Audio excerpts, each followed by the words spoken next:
Bienvenidas y bienvenidos al Auditorio de Humanidades de la PUC.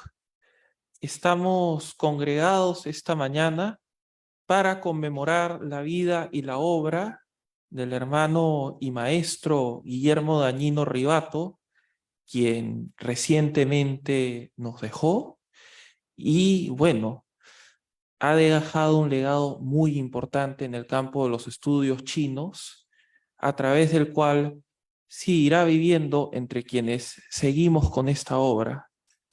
Entonces, empiezo esta ceremonia donde se presentarán personas que conocieron a Guillermo Dañino a lo largo de su vida y han estado implicados en los estudios chinos, recibiendo su influencia. Y en ese marco, desearía abrir esta ceremonia con las palabras del doctor Ricardo Sumalabia, director del Centro de Estudios Orientales de la PUC, que organiza esta ceremonia junto con el Instituto Confucio PUC, eh, presidido por la señora Maribel Temoche, y el Centro Cultural Tuzanaje, presidido por Rodrigo Campos, quienes están los tres reunidos a la mesa. Sin más preámbulos, cedo la palabra al doctor Sumalabia. Muchas gracias. Muy buenos días. Hablo como director del Centro de Estudios Orientales, pero también en representación del Departamento de Humanidades de nuestra Casa de Estudios, aquí en la Pontificia Universidad Católica del Perú. Esta es una fecha muy importante porque, como podemos ver, estamos aquí congregados personas de diferentes ámbitos, de diferentes instituciones, a quienes agradezco, al Instituto Confucio, a su directora Maribel Temoche, al señor Rodrigo Campos, director de la Asociación Tuzanaje, a cada uno de ustedes por estar aquí presentes, a las personas que van a intervenir, que, como acabo de mencionar, al pertenecer a distintos ámbitos, lo que está revelando es que nuestro gran amigo, el hermano Guillermo Dañino, pues se ha desenvuelto durante toda su vida en una variedad de espacios. Y en todos esos espacios él ha compartido su conocimiento, su sabiduría, pero de la mejor manera, que es a través de la amistad. Es conocido y reconocido como profesor, como maestro. En nuestro Centro de Estudios Orientales ofreció muchos cursos, nosotros los llamamos seminarios de literatura china clásica, de la lengua china, de la cultura china en general, y sabemos por experiencia que eran unos momentos muy esperados, donde sus alumnos, que luego derivaban en sus amigos, apreciaban todo el conocimiento que Guillermo Dañino nos fue transmitiendo a través de la sutileza de la imagen y nos aproximó a una cultura tan lejana y tan cercana al mismo tiempo, como es la China. De esta manera, era importantísimo poder realizar un evento para recordarlo. Y este no va a ser el único. Sabemos que vendrán muchos más. Él nos ha dejado una obra amplia. A través de nuestro Centro de Estudios Orientales hemos publicado gran parte de la poesía que él ha traducido. En otras editoriales él también ha dejado su legado, su pensamiento, y nos va a acompañar por siempre. Eso sin lugar a dudas. Sus textos van a ser también materia de discusión, de análisis, de impulso para los más jóvenes traductores que iremos teniendo en nuestro país y en América Latina y en otros ámbitos hispánicos, donde él también es muy reconocido. Entonces, por mi parte, nuevamente reitero mi agradecimiento a cada una de las personas que se han sumado para esta fecha conmemorativa, y les agradezco, y también, por supuesto, agradezco por siempre poder habernos acompañado a Guillermo Dañino, que él está aquí, por supuesto. Muchas gracias.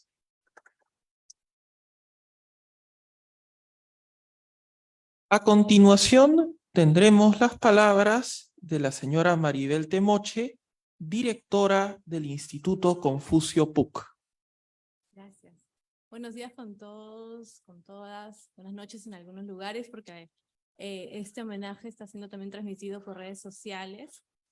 Y bueno, muy contento de estar aquí con ustedes y reunirnos para realizar este homenaje póstumo al hermano Guillermo Dañino, que nos dejó el pasado mes de enero, bien a inicios de este año.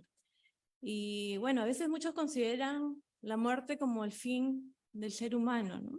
Sin embargo, si ustedes se dan cuenta, la historia nos ha demostrado cómo nosotros, los seres humanos, podemos trascender muchos más allá de la muerte.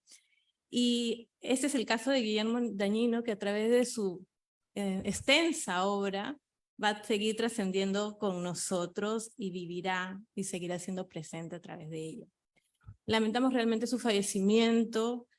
Sin embargo, observar que todavía hay mucho por difundir de su obra, ¿no?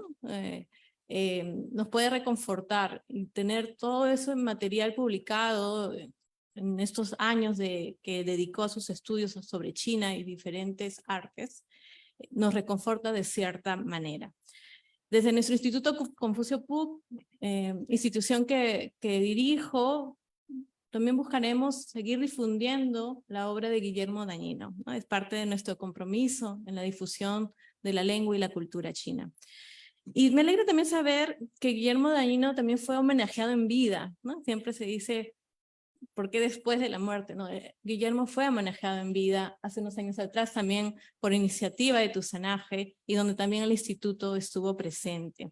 Y hoy, a través de estos testimonios fraternos que vamos a escuchar, de personas muy cercanas a Guillermo Dañino, vamos a poder también conocerlo un poco más, porque quizás algunos de nosotros, los que estamos en sala o en las redes sociales, todavía no conocemos todo el trabajo de años que él realizó y que fue multifacético, ¿no? Y un ejemplo a seguir. Fue un sinólogo, investigó, fue hasta actor, poeta, y maestro. Entonces, espero que todos podamos hoy día irnos con algunos aprendizajes de su vida y de su obra. Agradezco de antemano a los comentaristas de hoy, a Patricia Castrobando, que desde China también va a estar conectada, Isolda Morillo, Jorge Antonio Chávez, Jorge Chang y a Rubén Ta. Así también agradecer a Tusanaje y al Centro de Estudios Orientales de la PUC por sumarse en esta iniciativa y que seguro no será la primera de muchos homenajes y de poder comentar más allá la obra de Guillermo Dañino. Muchas gracias.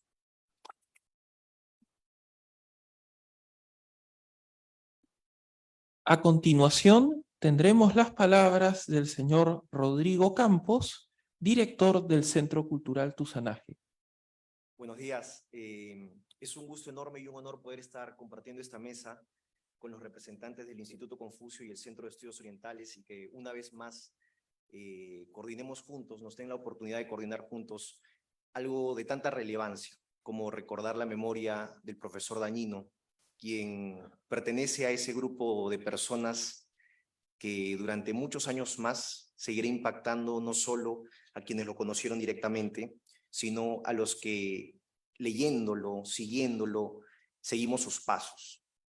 Él pertenece a una generación de peruanos y latinoamericanos que decidieron vivir en China y contribuir a China en momentos donde esa idea no era atractiva para todo el mundo como lo es hoy. Y es uno de los peruanos, de los grandes constructores de ese puente de ida y vuelta en el que habitamos hoy tantas personas. Por eso es importante recordarlo. En efecto, en Tusanaje nosotros tenemos en nuestro logo un puente, por eso, ¿no? En homenaje a todas estas personas que han construido este espacio, que es un espacio dinámico, ¿no? En el mundo globalizado es un espacio en el que vamos y venimos. Y como decía Maribel, es cierto, tenemos el placer de decir que sí, lo homenajeamos en vida, allá por el año 2019, celebrando justamente los 170 años de la presencia china en el Perú, los 70 años de la fundación de la República Popular China. Fue un momento muy especial, donde tuvimos la oportunidad de coordinar gracias a las gestiones de Jorge Chiang y Carmen Chiang. Jorge va a estar presente más adelante hoy. Y fue un momento muy bonito porque ya a su avanzada edad, como suele pasar con tantas personas, el gran maestro comenzó también a habitar, o comenzó a habitar entre las nubes negras de la memoria, ¿no? Y nosotros hicimos un homenaje muy íntimo por eso, en el que para darle un tono especial decidimos abrir los poemarios que él había traducido y leer unos cuantos de sus poemas. Y fue hermoso ver, mientras que varias personas leíamos, cómo el maestro descendía de esas nubes negras a la clarísima lucidez con la que primero comenzó a susurrar cada verso de cada poema que nosotros leíamos y que nosotros estábamos escogiendo al azar. Y lo más bello fue cuando nos pidió él mismo que le diéramos los poemarios y él empezó a leer. Fue muy valioso cuando justamente su último poema fue un poema de la dinastía Han que se llama Despedida. Fue un momento realmente muy valioso, pero por fortuna fue grabado y queremos hoy día compartirlo con ustedes. Este quizás sea el último poema que leyó en vida en el espacio público el maestro. Así que por favor, si pudiéramos ver ese video.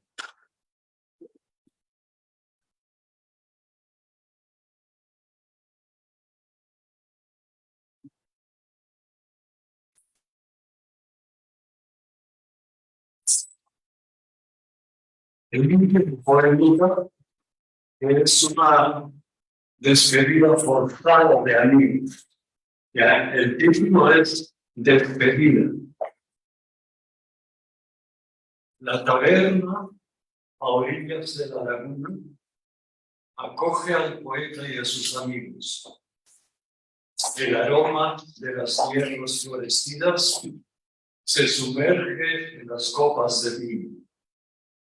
Solo se habla de proyectos y recuerdos, tratando de retrasar la partida.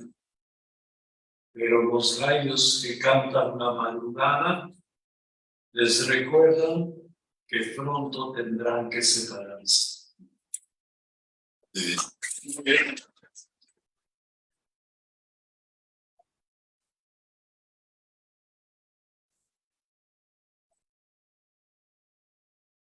Realmente creo que ha sido muy valioso poder registrar este momento, y lo que tenemos que decirle hoy al maestro es que seguiremos hablando de proyectos y de recuerdos, conscientes del pasado, pero mirando al futuro, pero no va a haber ninguna despedida forzada, porque orgánicamente él seguirá entre nosotros, lo seguiremos recordando y sobre todo su obra seguirá siendo relevante por muchos y muchos años más en tantos sinólogos y traductores. Muchas gracias al maestro.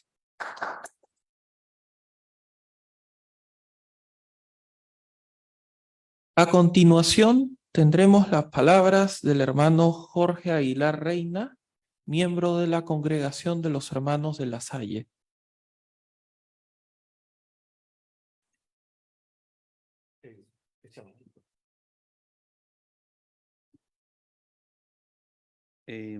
Buenos días con todos y con todas. Gracias por la invitación. Emociona realmente recordarlo a Guillermo así, sobre todo nosotros que hemos vivido con él. Pues me tocó vivir los últimos años con él, estar en la casa, compartir, ver que la memoria se le iba, como decían, esa parte de las nubes oscuras, pero también tenía los momentos de lucidez. Y él sabía darse cuenta de que ya no nos recordaba, no nos reconocía a algunos, pero él sabía cómo evadir eso y hacer que sí estaba, pues que nos tenía presente. Ya regresaste de viaje, si estaba ayer contigo, ¿no? Entonces era una cosa así, pero él sabía cómo evadir eso, pues y siempre alegre, contándonos chistes, haciéndonos bromas. Eso era su vida de Guillermo con nosotros, con sus hermanos. Gracias por este homenaje, realmente. Sabemos que ha sido un hombre muy maravilloso, que ha hecho muchas cosas y nos pudimos dar cuenta nosotros, los hermanos, cuando iban llegando las palabras que nos fueron haciendo, y más aún ahora, hasta ahora, que lo sigan homenajeando y que sepamos que va a perdurar por buen tiempo. Gracias. Solamente a nombre de los hermanos decirles gracias por estos homenajes. Sí, nada más. Hasta pronto. Muchas gracias.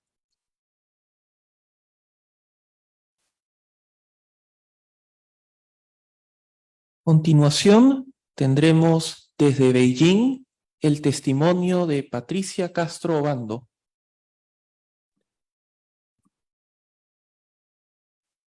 Muy buenos días por aquí, muy buenas noches por allá. Soy Patricia Castro Obando y me conecto desde Beijing, China. Quiero empezar agradeciendo a los organizadores, al Centro de Estudios Orientales, al Instituto Confucio, a la Asociación Tusanaje. Realmente les agradezco y me sumo a las felicitaciones por este evento que nos reúne en torno a la vida, la imagen, la obra de nuestro querido Guillermo Dalino. Yo he elegido un tema en particular que es Guillermo el Sinólogo, así que voy a compartir un material que tengo para poder guiarme.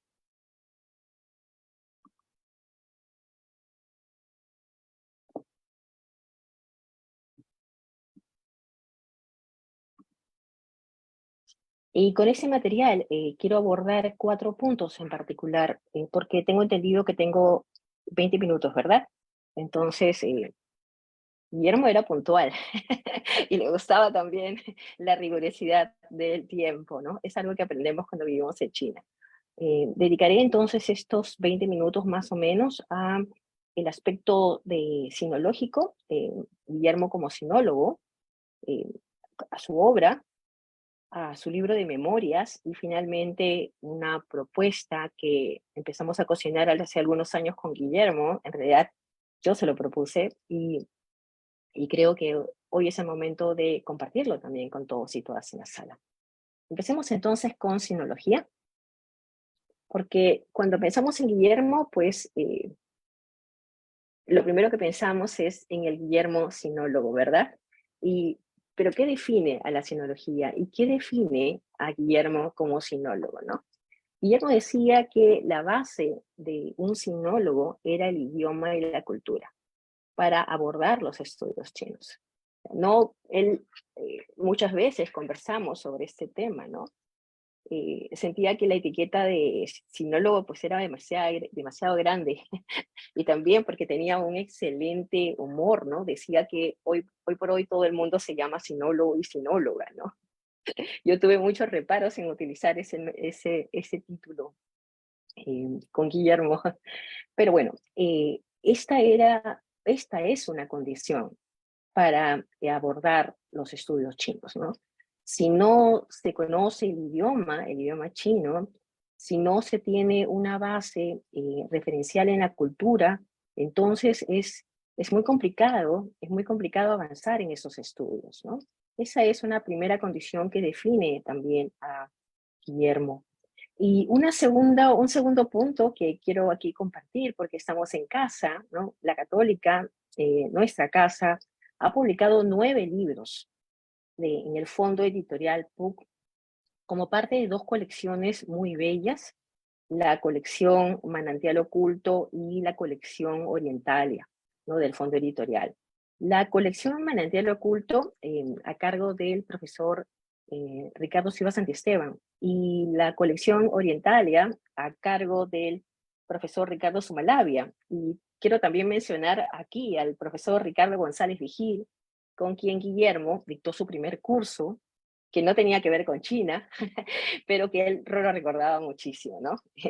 Yo en algún momento también creo que le dije o mencioné, ¿no? Guillermo, 3 Ricardos en tu vida. Y otra condición, otro punto que me parece importante señalar a Guillermo como sinólogo son estos 19 libros sobre temática china, desde 1990 hasta el 2013, ¿no? De una continua publicación que ahora vamos a ver. Son 19 libros. Y aquí están las editoriales de estas obras de Guillermo. No he consignado los artículos, que ya son muchísimos, solamente he precisado los libros. El corpus son los libros. Vemos aquí que las editoriales académicas, ¿no? Nuestra Casa de Estudio, el Fondo Editorial, la Universidad San Martín de Porres también tiene una publicación muy interesante que ahora la comentaremos. Respecto a las editoriales chinas, por supuesto, dos editoriales que son como pilares para Guillermo. Uno es Ediciones de Lenguas Extranjeras y el otro, la otra casa editorial es China Intercontinental Press, que tiene una sorpresa para nosotros.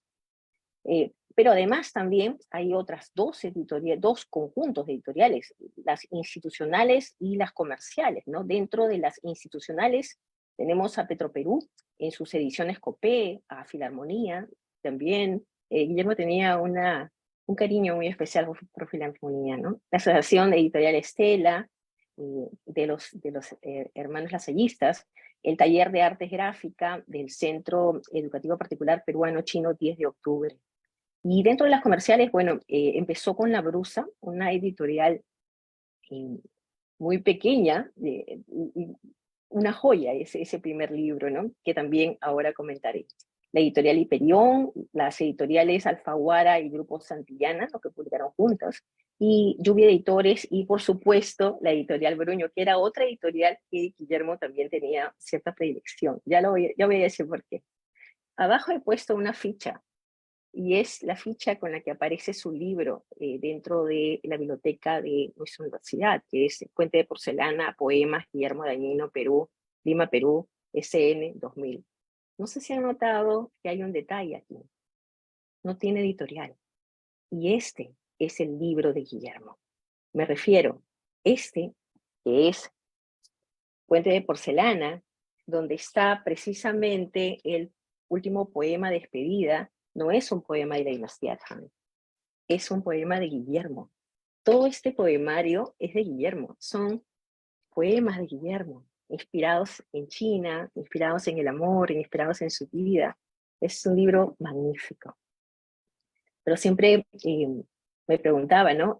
¿Pero por qué no tiene editorial? Y Guillermo lo que había hecho es, le había sacado copia a su propio libro, ¿no? Y lo tenía siempre a mano para regalarlo a quien lo visitara frecuentemente. Ahora vamos a abordar la obra a partir primero de los géneros, ¿no? Son 2 libros de memoria, 2 de proverbios, 8 de poemas, 4 de cuentos y leyendas, y 3 libros, uno de manual, diccionario y enciclopedia. Veamos los libros per se, porque me parece muy importante entender este corpus. Hoy por hoy, todos decimos que es importante leer a Guillermo Dañino, ¿no? Bueno, ubiquemos entonces los libros. Vamos entonces con el corpus. Este es el corpus de las obras de Guillermo Dañino. Empecemos entonces con los poemas. Los poemas fueron dominantes, ¿no? Definitivamente. Yo siempre digo aquí que son 7 más 1, porque son 7 poemas que son poemarios, antologías sobre China, y uno que está en azul, es Puente de Porcelana, ¿no? Que son poemas de Guillermo. Algunos con referencia a China y otros el amor y otras muchas temáticas.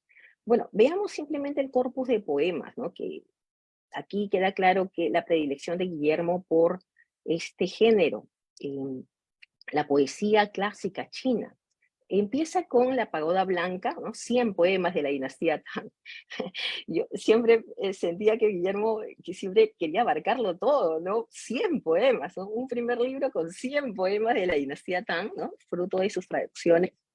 Y este es con el Fondo Editorial en 1996. Va a ser su primer libro de poemas, pero no va a ser su primer libro, ¿no? Después hay una reedición con Ediciones Hiperión.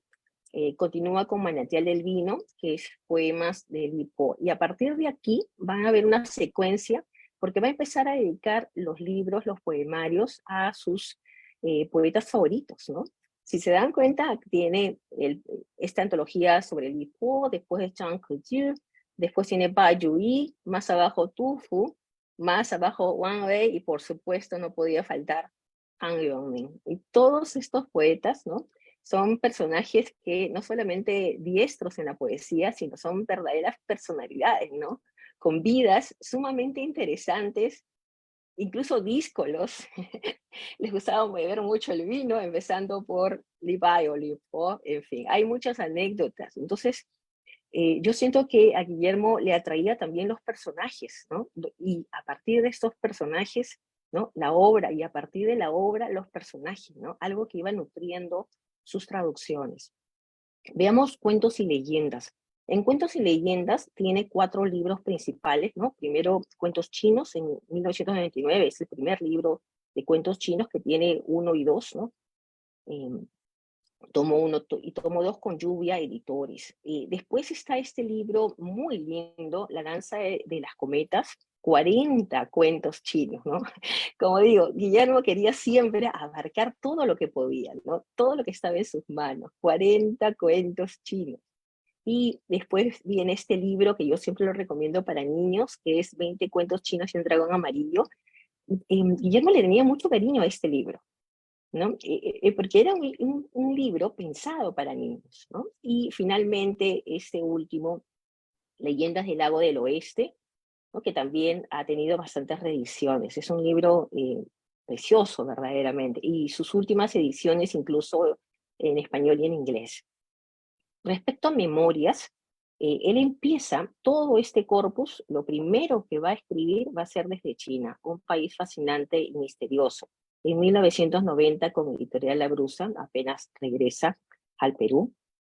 Ese libro va a tener reediciones también con Petroperú en el 2002 y con China Intercontinental Press en el 2016-2017.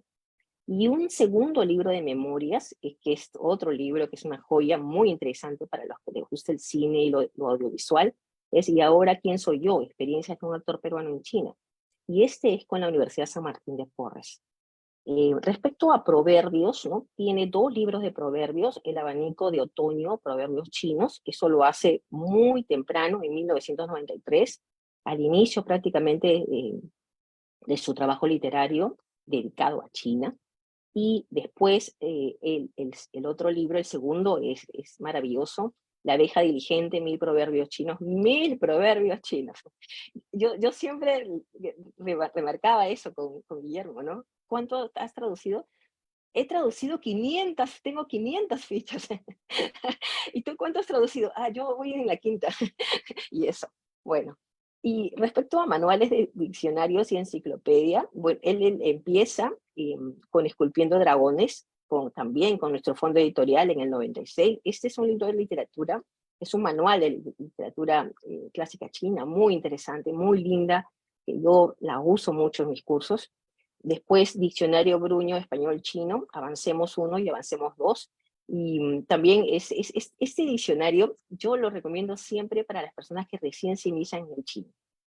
Es simple, ¿no? Y en esa simpleza, en esa sencillez que es el sello de Guillermo, ¿no? Uno empieza a amar realmente al idioma. Y finalmente, Enciclopedia de la Cultura China con editorial de Ediciones de Lenguas Extranjeras 2013, ¿no? Que fue la obra que va a resumir todos estos años dedicados a China. Y ahora veamos las memorias, porque esto me parece que es muy importante. Hay algunos aspectos aquí que quiero remarcar sobre las memorias, ¿no? El primer libro dedicado a China fue Desde China, ¿no? Esta es la primera versión de Desde China. Después, como dije hace un momento, va a haber una segunda y una tercera versión. Editorial La Brusa, con quien publica este primer libro Desde China, Un país fascinante y misterioso, ¿no? Después viene esta segunda edición Desde China también, Un país fascinante y misterioso, pero ahora con Petroperú en las famosas ediciones Copé de lujo. Y esta es la sorpresa, que es la tercera edición, y esa tercera edición de su primer libro en 3 idiomas, en español, en chino y en inglés. El proyecto se lanza a fines del 16, pero en realidad ha ido entre el 17 y el 18, ¿no? Entonces, en China se distribuye estos 3 libros de Guillermo, que en realidad son ediciones de su primer libro. Quiero recordar algunas cosas aquí, algunos puntos interesantes. Este es el primer libro de Guillermo y es el libro más personal de Guillermo, porque es el libro que él escribe a la vuelta de China, después de su primera estancia en China. Y es un libro sumamente emotivo, es casi un diario de viaje. Fue su primera obra dedicada a China en 1990 y, como dije, hay versiones en otros idiomas. Es el libro que tiene más versiones y más ediciones también, ¿no? Ahora, el título completo es Desde China, un país fascinante y misterioso. Y yo me he puesto a pensar que quizás en esta segunda parte, ¿no? Un país fascinante y misterioso, se encuentra la clave del amor que tenía Guillermo por este país tan fascinante como misterioso, para un extranjero que intenta conocer el reino del centro, consciente que avanza desde la periferia. Porque Guillermo la tenía clara. Guillermo sabía que el trabajo con China era un trabajo de pasitos, ¿no? Y que uno empieza desde muy lejos y que se va acercando, pero muy lento, y muy lento, y muy lento. Y cada capítulo de este libro es una hermosa estampa, ¿no? De este primer descubrimiento, yo le llamo un primer enamoramiento, ¿no? Amor a primera vista que tuvo Guillermo con China, ¿no? Y la primera línea, en la primera línea de este libro, cuando lo abrimos, encontramos que hay una dedicatoria y dice: descubrir China desde dentro constituyó para mí una revelación. Son 28 secciones que van a cerrar con el capítulo titulado Amistad, ¿no? Y esto ya lo viene anticipando desde el prefacio de este libro, la calidad de las personas que encontré, la riqueza de sus tradiciones culturales y la belleza natural y artística están en el origen de mi fascinación. ¿Por qué no compartir lo vivido? De esta necesidad nació desde China. Palabras de Guillermo. Y aquí viene mi propuesta. Bueno, algo que yo le propuse a Guillermo muchas veces, pero que nunca lo hicimos, pero que ahora creo que hay que hacerlo, ¿no? Esta es mi propuesta y esta foto tiene para mí un significado muy, muy especial, ¿no? La cátedra Guillermo Dañino. Esta foto se la tomé en Beijing en el 2013 cuando vino, aquí está con su libro, ¿lo ven? Con su libro Enciclopedia, ¿no? Vino a presentar Enciclopedia, todo lo grande. De hecho, Enciclopedia fue presentada en la Biblioteca Nacional de China y cada ejemplar se regaló a cada uno de los asistentes. Fuimos muy afortunados de tener Enciclopedia aquí y realmente fue maravilloso porque este libro significaba mucho para Guillermo, ¿no? Recopilaba todas esas enseñanzas. Y yo muchas veces le dije a Guillermo, Guillermo, tenemos muchos libros, ¿no? Porque yo decía tenemos, porque yo siempre he sentido que los libros de Guillermo también son míos, ¿no? Los colecciono, los he leído, los he releído, él me los ha regalado. A veces se olvidaba y me volvía a regalar otro libro. Y yo lo guardaba, por supuesto, ¿no? Y, y yo le decía, Guillermo, tenemos muchos libros, ¿no? ¿Por qué no tenemos una cátedra Guillermo Dañino donde utilizamos estos libros, ¿no? Y con estos libros eh, enseñamos literatura china, ¿no? Yo te ayudo, ¿no? Tú eres el maestro, yo soy tu asistenta, ¿qué te parece, no? Pero no había mucho tiempo porque Guillermo quería dedicar casi todo el tiempo a traducir, a escribir y a publicar. Guillermo siempre estaba escribiendo. Y siempre me preguntaba, ¿y tú qué estás haciendo? Y me daba vergüenza responder, ¿qué estoy haciendo? Porque siempre Guillermo tenía un proyecto, ¿no? Por eso propongo hoy la cátedra Guillermo Dañino para utilizar las obras de Guillermo y adentrarnos al conocimiento de China, ¿no? A Guillermo le gustaba mucho citar este proverbio chino. San Renxin, Pi Yo, Yo Yan. Camino con dos personas. Una tiene que ser mi maestro. Guillermo Dañino abrió camino, iluminó con sus conocimientos, compartió su experiencia y ahora nos invita a cruzar el puente de porcelana. Buena estadía en la Casa de los Dragones, querido maestro. Muchas gracias.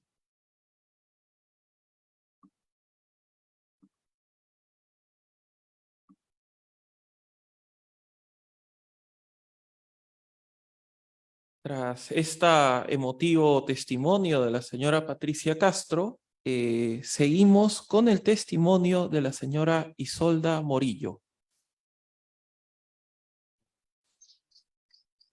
Sí. Hola, buenos días. Muchas gracias por organizar este evento y por hacerme participar también en este homenaje a Guillermo Dañino, a quien conocí en China y claro, cuyo ejemplo es algo que siempre tengo presente como una persona, como un precursor, puede ser en la traducción de la literatura china al español. El tema que quería tocar hoy es Guillermo Danino, Catay, y el libro Catay y la sociología de la traducción. Y quería citar aquí a uno también, a uno de los precursores también de la traducción de la poesía clásica china, que es Ezra Pound, y su libro Catay. Ezra Pound tiene una frase que dice a la larga, y estoy parafraseando porque es una frase un poco más larga, pero es algo así. A la larga es muy probable que el traductor sea incapaz de hacer todo el trabajo que corresponde a un lector lingüísticamente perezoso. Puede mostrar dónde se encuentra el tesoro, puede orientar al lector hacia un idioma y puede ayudar de forma material al alumno con conocimientos someros de una lengua y cierta energía a leer los textos originales y contrastarlos con la nueva prosa. Yo conocí al profesor y traductor Guillermo Danino en Pekín a inicios de los años 90. Yo regresaba a Pekín después de varios años de estudiar en Lima y él, como era habitual, venía con frecuencia al Hotel de la Amistad a visitar a mis padres, que trabajaban entonces como profesores en la universidad en Pekín. Durante nuestras conversaciones, que él muy amenamente sostenía con nosotros, nos contaba siempre sobre su interés en los idiomas y sobre cómo había aprendido de manera autodidacta el francés, el inglés, el italiano. En ese entonces empezaba a surgir en él la idea de aprender el chino y emprender la ardua tarea de traducir esos textos míticos de la poesía Tang y a sus grandes poetas que tanto han hecho imaginar a la poesía occidental. También sabemos de él que fue primero profesor de literatura y lingüística en la Universidad de Nanjing y que luego se trasladó a Pekín, donde impartió clases en diferentes universidades. En cuanto al tema de la traducción de la poesía clásica china, me gustaría citar aquí un ejemplo que es claramente significativo, que es el caso de Catay, la selección y traducción que hace Ernest Fenollosa y Ezra Pound de 1915 de la poesía de Lipael. Se trata de un libro mítico cuya aparición coincide con el surgimiento de la corriente estética literaria del imagismo en la poesía angloamericana de principios del siglo XX. Esta obra animó a posteriores traductores del chino a abandonar la rima y las reglas fijas sobre la métrica. También sentó las bases de un tipo de traducción representada por Pound, como traductor, poeta, inspirado, pero quizás poco fidedigno. La traducción de Catay es compleja. En su obra es difícil distinguir entre lo que es traducción, adaptación y composición original. La poética de Pound es esencialmente una poética de la traducción y fue capaz de redefinir ampliamente la naturaleza y el ideal de la traducción poética. Es por ello que otro poeta, T.S. Eliot, decía de él que era el mayor inventor de la poesía china de nuestro siglo, refiriéndose al siglo XX. Y es aquí que pienso en nuestro entrañable traductor Guillermo Danino, quien sea quizás otro grande que ha puesto la mirada en China para volver a inventarla, traducirla al español. Y volviendo a Catay, si bien las tendencias de la traducción literaria en las épocas comprendidas entre 1900 y 1930, en las que se sitúa Ezra Pound, parten de la base de que el lenguaje no es tanto comunicativo como constitutivo en su representación del pensamiento en la realidad, y que la traducción se considera como, por tanto, una interpretación que necesariamente reconstituye y transforma el texto extranjero, según el académico Lawrence Venuti. Los métodos de traducción usados por Ezra Pound han sido ampliamente criticados décadas después por académicos, hasta incluso llegar a tildar su traducción de apropiación cultural. Ahora, no podemos juzgar a los autores, traductores o cualquier fenómeno cultural del pasado con las reglas y conceptos a los que se ha llegado hoy en día. Lo que se puede desaprender, después de todo, es gracias a esta herencia que tenemos una base sobre la cual desarrollar nuevos y mejores acercamientos al oficio. Y volviendo aquí a nuestro querido amigo traductor erudito Guillermo Danino, pienso que entre sus grandes contribuciones está su gran dedicación y el haber incrementado el interés por la sinología en América Latina, un continente con el que China mantiene innegables y crecientes lazos comerciales, pero cuya influencia no se refleja en los estudios sinológicos. Y quería aquí hablar de un punto que me interesa personalmente porque también me dedico a la traducción, y es el tema de la sociología de la traducción, que creo que también tiene que ver en la manera como se producen las obras traducidas, las obras literarias traducidas. La labor de la traducción literaria está restringida por múltiples factores. Giselle Shapiro, una socióloga especializada en la sociología de la traducción, plantea que para comprender la traducción como práctica social y como vector de intercambio cultural internacional es necesario reintegrar en el análisis a todos los actores, individuos e instituciones que intervienen en ella. Y ahora me quiero referir a los datos que existen según la UNESCO y el índice Translationum, que ha recogido las cifras en 1975 y el 2009 y suma la totalidad de obras traducidas del chino mandarín al español como 495. La información de esta base de datos, si bien no está actualizada, ya que no figuran en ella las traducciones posteriores al 2009, sin embargo nos indica la escasez del intercambio en esta combinación de idiomas, ya que las cifras para las traducciones del español al chino tampoco son más elevadas.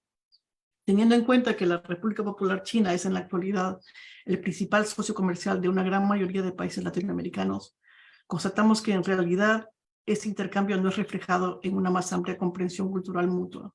En nuestro continente existe un gran desconocimiento de la producción intelectual y cultural tanto de la China actual como de la China antigua. Y es por ello la importancia de una persona como Guillermo Danino. La mejora de esta situación a la que hago mención pasaría indudablemente por mejorar las condiciones de la traducción y de su promoción. Es claro que para alcanzar este objetivo se necesitan recursos, políticas culturales, gestión, educación e información. Por lo tanto, en mi opinión, estos aspectos son cruciales para la existencia de buenos traductores y para que se genere una producción de traducciones literarias que enriquezcan el bagaje cultural de nuestras sociedades. En el caso de Guillermo Danino, sus contribuciones han sido reconocidas por universidades peruanas, así como por el Colegio de Traductores del Perú. En Lima ha sido galardonado como chino honoris causa con una placa que luce ahora en la calle Capón de Lima. Todos estos reconocimientos son grandes incentivos y sirven para promover este oficio. Sin embargo, se nos escapa la cuestión crucial para un traductor, que es cómo ganarse la vida con esta profesión cuando se carecen los factores necesarios para que ésta exista. En el caso de Guillermo Danino, quien aparte de su trabajo de enseñanza, formó parte de la congregación de los hermanos de La Salle, lo cual le brindaba cierta estabilidad material, o dicho en otras palabras, con un ingreso que le permitió dedicarse plenamente a sus investigaciones y traducciones de la literatura clásica china. Por supuesto, está también el apoyo de las editoriales que han apoyado la publicación de sus traducciones. Y también su trabajo docente. Es por ello, y concluyo, que si queremos que la traducción y los traductores, en este caso de la combinación lingüística chino-española, dejen de ser casos aislados y anecdóticos, creo que hay que tener en cuenta los factores que antes he mencionado. Y qué mejor manera de honrar la memoria de Guillermo Danino, nuestro entrañable amigo, que utilizar su ejemplo como motivación para enriquecer nuestras sociedades con más y mejores traducciones y para mejorar las condiciones de los traductores en general. Y aquí termino un poco lo que quería decir. Es un texto que ha sido inspirado por el recuerdo de Guillermo y también porque creo que, como decía Patricia Castro Bando, que ha hecho una gran presentación de la obra de Guillermo, ella ha propuesto una cátedra. Yo lo que propondría es también tener en cuenta la trayectoria de ese traductor, el esfuerzo y también las condiciones materiales que han hecho que esto sea posible y que de alguna manera parece un milagro, pero cómo hacer que este tipo de milagros puedan ser reproducidos y ampliados y que podamos tener en el futuro más traducciones del chino al español y viceversa.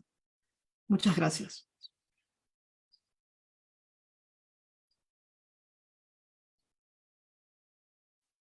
A continuación, pasando a un formato presencial, tendremos el testimonio del señor Jorge Antonio Chávez Bazuelos.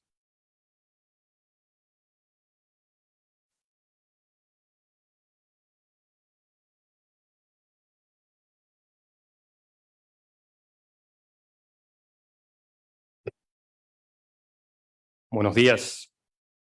En primer lugar, quisiera agradecerle al CEO, al Confucio de la PUC y a Tusanaje por la invitación y por celebrar la vida y obra del maestro Guillermo Dañino, una de esas presencias queridas e imperecederas para quienes lo tuvimos como maestro y amigo.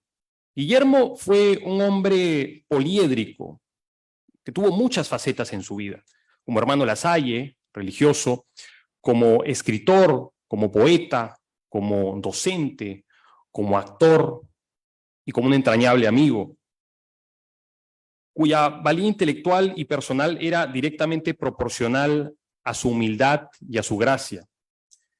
Recuerdo que la primera vez que vi a Guillermo fue en un documental sobre Matteo Ricci, y en ese momento todavía no conocía sobre él y sobre su historia.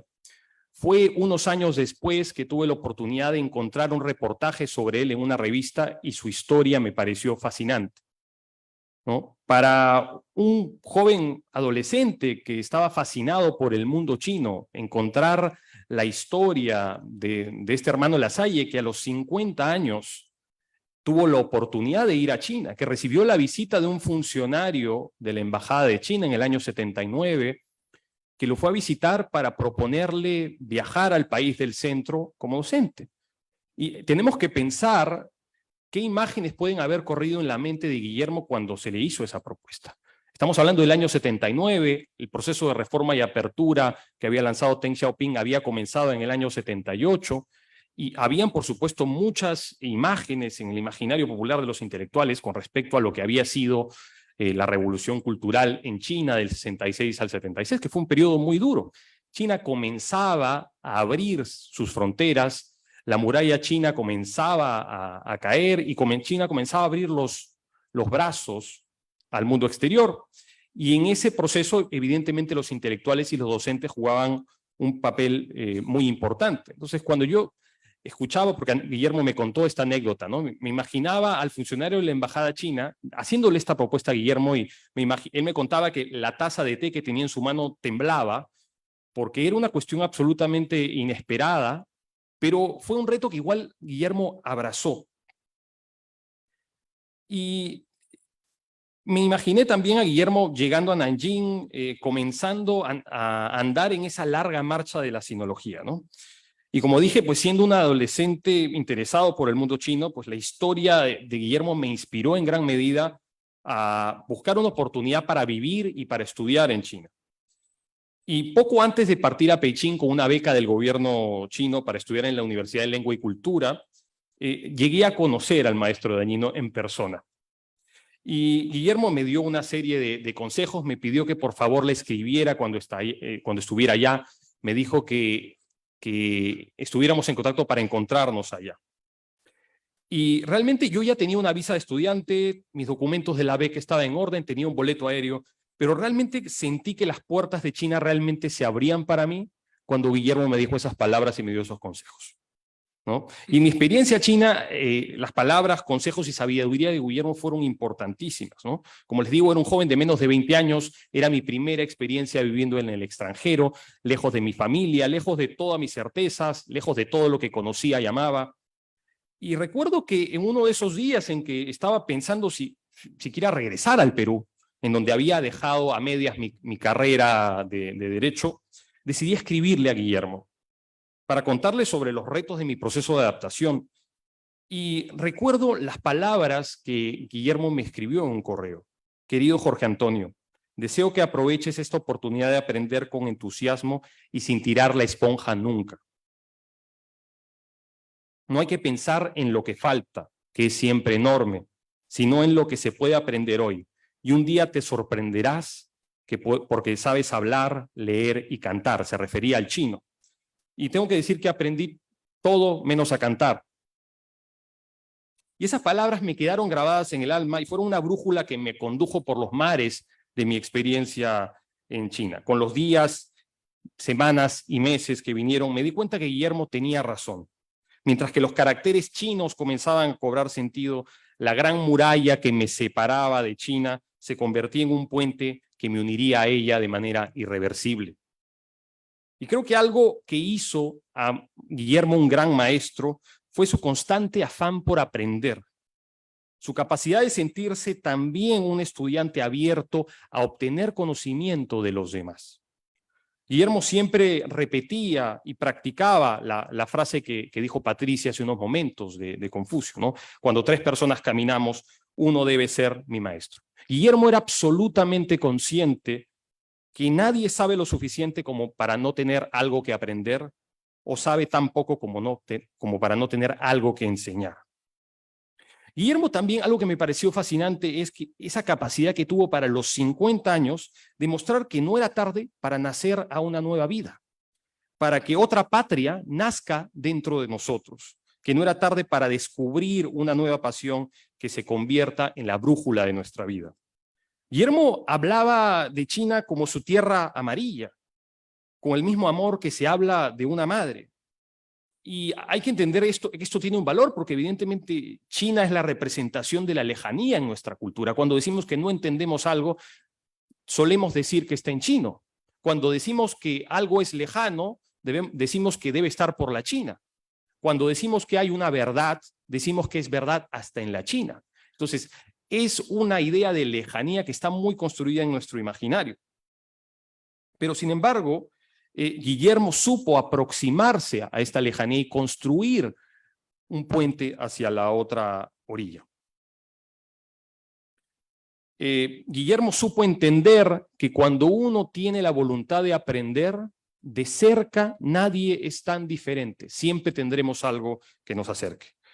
Sentí también mucha admiración siempre por su disciplina, por la entrega y por su ética de trabajo. Aún recuerdo la primera vez que lo visité en su casa de Jesús María, en la casa de los hermanos Lasalle, y me dijo: Jorge, estoy trabajando en una enciclopedia de la cultura china que va a tener 1500 páginas. Y Rubén la tiene aquí en la mesa. Y me mostró las fichas escritas a mano de los temas, ¿no?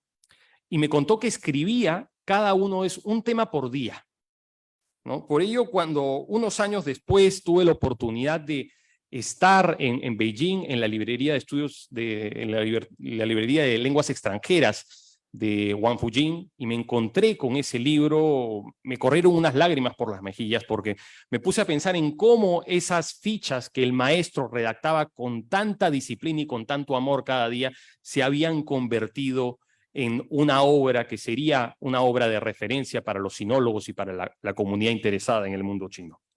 Por supuesto, aún me emociona la idea de encontrarme con ese libro. De hecho, amanecí con el libro en mi mesa de noche para que me pudiera inspirar y poder encontrarme con ustedes hoy día. Guillermo también, como dije, como un gran estudioso de Confucio, me hizo sentir una verdad que viene justamente de las analectas de Confucio, ¿no? Recuerdo que él siempre decía: no es una gran alegría recibir un amigo que viene de lejos. Y cada vez que Guillermo llegaba a Beijing, recibirlo en este hotel de la amistad de la Universidad de Peguay, donde solía quedarse, era una inmensa alegría de reencontrarse con el maestro, ¿no? De encontrarme con él en la casa de su entrañable amigo Antonio Fernández Arce, en conversaciones con los estudiantes, porque era un hombre sumamente generoso con nosotros. Nosotros no teníamos poder económico, no teníamos influencia, pero teníamos una inacabable voluntad de aprender, y Guillermo siempre tenía la bondad y tenía la voluntad de acompañarnos en ese proceso de aprendizaje. Otra faceta que me parece fascinante de la vida de Guillermo fue la de actor. Guillermo cumplió roles en más de 20 películas, ¿no? Y esta faceta la aborda muy claramente en su libro Y ahora, ¿quién soy yo?, ¿no? Y quisiera volver sobre la idea de que, si bien digamos, la vida en China le dio a Guillermo una nueva vida, su carrera de actor le permitió en esa nueva vida vivir muchas otras vidas y morir ciertamente algunas muertes. Y cuando a Guillermo le preguntaron una vez qué se sentía morir en una película, pues él decía: pues en realidad nada muy especial, pero lo importante es saber caer. ¿no? Y Guillermo pues llegó a encarnar a personajes que dejaron huella en la historia del reino del centro, conoció otros mundos posibles y logró también vivir no solamente en China, sino en distintas épocas de la historia de China. Y representar a personajes como, por ejemplo, John Leyden Stewart, que fue un misionero estadounidense nacido en China, que fue el primer presidente de la Universidad de Yanqing, que fue prisionero de los japoneses durante casi 4 años y que a la postre sirvió como embajador de Estados Unidos en China. O a Patrick Hurley, quien fuera secretario de guerra de Estados Unidos y embajador de dicho país y que participó en las negociaciones en Chongqing. Pero creo que un personaje con el que más asocio a Guillermo, no solo porque fue la primera imagen que vi de este personaje fue la de Guillermo, es la de Matteo Ricci, que fue un religioso jesuita cuyo conocimiento de la astronomía, de la cartografía y de las ciencias le abrió las puertas de China en un momento en que para los extranjeros era muy difícil poder ingresar, ir más allá de Macao, que era una colonia portuguesa. Ricci entendió con muy buen talante que la gran muralla china no es esta construcción que separaba al mundo chino de los bárbaros. Matteo Ricci entendió que la gran muralla china era en realidad el idioma, la cultura, la filosofía china, que para los extranjeros, para los occidentales, era muy difícil de entender y se dedicó a estudiarla. Estudió todo eso a profundidad. Y también supo buscar los puntos comunes entre la tradición confuciana y el cristianismo para poder evangelizar en términos entendibles a los chinos, ¿no? Al margen de los orígenes italianos, de su vida religiosa, del hecho de que Matteo Ricci, al igual que Guillermo, vivieron en Nanjing y Beijing, creo que algo que los hermana es este inmarcesible compromiso de aprender sobre China para un propósito superior. En el caso de Matteo Ricci, él buscaba evangelizar primero al emperador y a los mandarines para que la religión católica se pudiera expandir. Y creo que en el caso de Guillermo, pues hay una suerte de evangelización inversa, porque él aprende sobre China, estudia a China, produce conocimiento con respecto a China para un poco evangelizarnos y hacernos conocer la riqueza del mundo y de la cultura china. Creo que hay que también reconocer el rol de Guillermo como un puente entre dos orillas, y esta idea de Guillermo como puente ha sido utilizada también por algunas de las ponentes anteriores, ¿no? Guillermo no era un político, no era un diplomático o un empresario, aunque le tocó representar esos roles en muchas de sus películas, pero no se puede soslayar la impronta que Guillermo tuvo en las relaciones entre el Perú y China, y entre China y el mundo iberoamericano. Hoy en día, bueno, desde hace algún tiempo, la literatura y las relaciones internacionales, que es, digamos, mi disciplina, se suele hablar del poder blando, ¿no? Como el poder de atracción que deriva de la política exterior, de los valores políticos y de la cultura. Y hay que decir que la obra de Guillermo, su labor de docencia fortalecieron el poder de atracción de China de cara al Perú y a la región y construyeron un puente de doble vía. Por sus valiosas contribuciones, Guillermo recibió la condecoración del Ministerio de Relaciones Exteriores José Gregorio Paz Soldán, quien fuera canciller y organizador del Servicio Diplomático de la República a mediados del siglo XIX. Y también durante la visita de Estado del presidente Xi Jinping, Guillermo fue mencionado por el presidente Xi en un discurso ante el Congreso, en donde reconoció su labor como docente, como sinólogo, como actor, y reconoció también el deseo que Guillermo tenía de viajar a China cada año. Guillermo decía que cuando llegaba a China y le preguntaran, Guillermo, ¿qué más te gustaría? ¿Qué más quisieras en la vida? Y le decía, bueno, nada más, estoy en China. Y creo que eso es muy importante porque Guillermo llegó a amar ese país y nos enseñó a ver a China desde la orilla del Perú, pero también desde la orilla de China. Creo que ya para cerrar, creo que es importante entender que en la vida de alguien que produce conocimiento, de alguien que está en el mundo de la docencia, que nuestra obra sea leída, que el conocimiento que generamos sea conocido, que las semillas que plantamos en nuestros discípulos germinen, es una forma de inmortalidad, de eternidad, de vivir en las vidas de quienes no solo atesoran nuestra obra, sino que la utilizan para crear y difundir más conocimiento. Creo que un mensaje importante que nos deja Guillermo Dañino y su obra es que para dedicarnos a conocer el gran bosque del conocimiento de China hay que comenzar por las raíces. Independientemente de que nos dediquemos a la economía, a estudiar las relaciones internacionales de China o la política o tantas otras dinámicas y áreas que son importantes para aproximarnos a este gran gigante, a este país que es un socio comercial y político tan importante, tenemos que comenzar por la cultura, por el idioma. Tenemos que comenzar por esas raíces que nos ayudarán a entender sobre qué bases se estructura la visión que China tiene de su propio país y del mundo. Y creo que ese es un mensaje que Guillermo nos deja muy claramente, ¿no? Nunca hay que olvidar ese proverbio chino que dice que las hojas caen siempre sobre sus raíces. Así que cuando comenzamos en el camino del conocimiento sobre China, es importante siempre comenzar por esas raíces. De hecho, hace unos meses recuerdo que una alumna en la universidad me dijo, profesor, me interesó mucho una conferencia que dio. Quiero aprender sobre la política exterior china. Me gustaría investigar eso incluso para mi tesis. Y le estoy hablando de alguien que estaba en tercer o cuarto ciclo y que le faltaban muchos ciclos para terminar la universidad. Y recuerdo que le recomendé comenzar leyendo a Guillermo. Y me dijo, pero profesor, me está recomendando libros de cultura, de poesía. Porque hay que comenzar por las raíces. Hay que comenzar por esas raíces para que el tronco de conocimiento que construyamos sea fuerte. Guillermo solía repetir una frase que le atribuía al escritor Lu Xun. Él decía que más importante que salvar a la cultura es entender que la cultura puede salvarnos. Y llegando a este punto me pregunto, ¿cómo se puede explicar tanto amor y tanta pasión por el estudio de China, ¿no? Y creo que voy a ensayar una idea que he estado pensando y que tratándose de un religioso católico pudiera sonar un anatema, ¿no? Pero creo que el amor que Guillermo sintió en esta vida era un reflejo de vidas pasadas, ¿no? No sé si Guillermo habrá sido un poeta, un mandarín, un general o un monje. Me queda claro que vivió en China y quizás en varias vidas. No sé qué rol fue el que cumplió. Y me queda claro que Guillermo también, así como creo que era consciente de sus vidas pasadas en China, era consciente de un sueño que tenía para su próxima vida.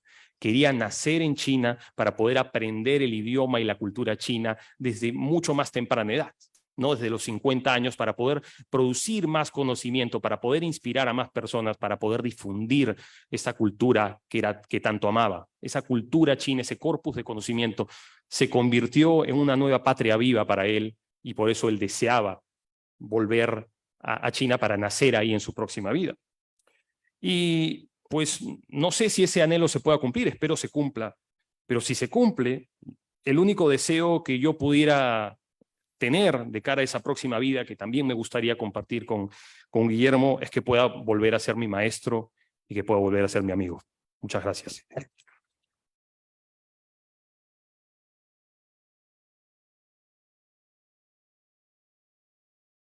A continuación, tendremos el testimonio del señor Jorge Chian.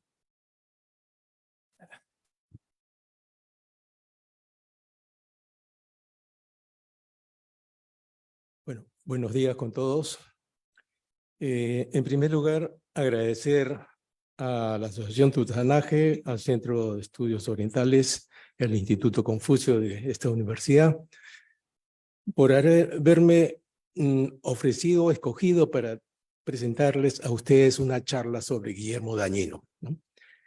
La verdad que cuando me lo dijeron, yo dije, pero yo, bueno, en primer lugar les informo que yo estuve trabajando en China, en la Embajada de Perú, estuve a cargo de la oficina comercial durante 11 años. Entonces conocí mucho de Guillermo cuando viajaba, y el último año que estuve en China, tuve el gusto de trabajar con el embajador Gonzalo Gutiérrez, que acá se encuentra presente, ¿no? Y hemos compartido muchas experiencias también con Guillermo. Entonces, yo decía, pero hay personas más idóneas que puedan hablar sobre el tema cultural idóneo, ¿no? Cultural, literario, ¿qué puedo aportar, digamos, de mi parte? Habiendo vivido en China 11 años y habiendo compartido con Guillermo, como dijo Jorge Antonio, él viajaba todos los años a China, amaba China, le encantaba China, que a veces nos llamaba la atención, ¿no? Bueno, les cuento después cómo lo conocimos. Y él siempre nos decía, es que en mi anterior vida yo he sido chino, ¿no? Eso es lo que... Y bueno, se supone que también si es correcto la reencarnación, él le gustaría ser chino nuevamente, ¿no? Y elaborar un poco más, a pesar de que él no tenía sangre china, ¿no? Como yo lo tengo, por ejemplo, pero yo veía que él sentía más pasión por la cultura china que uno mismo. Quizá porque, bueno, yo he estado trabajando en otra área, ¿no? Entonces, lo que quiero contarles básicamente mi testimonio como experiencia de haber tenido el privilegio realmente de haber compartido con Guillermo tantos años, ¿no?, de su estadía en China, ¿no? En primer lugar, a Guillermo yo lo conocí cuando en el año 1999 se formó la Asociación Peruana-China para conmemorar el sesquicentenario de la inmigración china al Perú, ¿no? Eso fue más o menos entre el 98 y el 99. Fue una iniciativa de Erasmo Wong de hacer actividades por ese sesquicentenario. Entonces, Guillermo participaba en el área cultural, ¿no? Y yo, bueno, participaba en lo relacionado a los temas comerciales, porque en esa época estaba yo como gerente de la Cámara de Comercio de Lima. En ese tiempo no tuvimos mucha oportunidad de compartir, porque el tiempo era tan corto que cada comité se encargaba de organizar sus propios temas. Por suerte, fui seleccionado para trabajar al siguiente año, en 2001, en la embajada, a cargo de la oficina comercial. Entonces, desde ahí sí ya empecé a tener un poco más de contacto con Guillermo, porque él hacía lo posible y lo imposible para ir todos los años a China, ¿no? Entonces, cuando la primera vez que tuvimos un contacto en China y ya tuvimos un poco más de relación amical, la primera impresión que nos dio a mi esposa y a mí, ya teniendo una relación más cercana, era su don de gente, ¿no? Su caballerosidad, su transparencia. Era un hombre así abierto, o sea, uno lo sentía una persona, pero una muy buena persona, ¿no? Y por eso también nos llamaba la atención la primera vez decir, oye, Guillermo, ¿cómo es si te interesa tanto la cultura china, ¿no? Y ahí es donde nos dijo y nos repetía muchas veces que en su anterior vida debería haber sido chino, ¿no? Bueno, entonces, él también tenía un muy buen amigo que muchos han conocido, que es Antonio Fernández Arce, que es un periodista y escritor que ha escrito también sobre China. Y en la época que China estaba muy cerrada y el comunismo se veía un poco raro acá en el mundo occidental, él estuvo apoyando a China en la difusión de la información o revistas chinas en idioma español, ¿no? Él como periodista, bueno, traducía y editaba, ayudaba a redactar las revistas en idioma español. Entonces, se conocían pues perfectamente, ¿no? El señor Arce vivió como 50 años en China y muy reconocido por el gobierno chino, incluso por su labor de apoyo en los momentos difíciles. Y lo primero que hacía Guillermo era su contacto más íntimo, ver a Antonio Fernández. Y Antonio Fernández, bueno, también nosotros lo conocimos en Beijing, hicimos una bonita amistad. Y cada vez que venía Guillermo, Antonio nos decía, oye, Guillermo está acá, vamos a cenar con él. Ah, perfecto. Nos íbamos y nos reuníamos, ¿no? Y así fuimos desarrollando una amistad cada vez más profunda. Con Antonio Fernández, Guillermo, pues, se bromeaban, ¿no? Los dos eran ya un poco mayor que yo, y entre ellos se decían, oye, abuelo, ¿no? Entonces, se bromeaba que uno tenía más edad que el otro. Bueno, eran muy buenos amigos, se hacían chistes, etc. Disfrutamos realmente mucho de la amistad de ambos, ¿no? Entonces, un día de estas múltiples oportunidades que Guillermo viajaba a Beijing, y generalmente íbamos a comer en restaurantes que eran muy cercanos a la Universidad de Idiomas Extranjeros, ¿no? de Beijing, donde se alojaba también Guillermo, y donde más o menos vivía también Antonio Fernández. Entonces todas las reuniones sociales generalmente eran en restaurantes de esa zona que estaba en el norte de Beijing.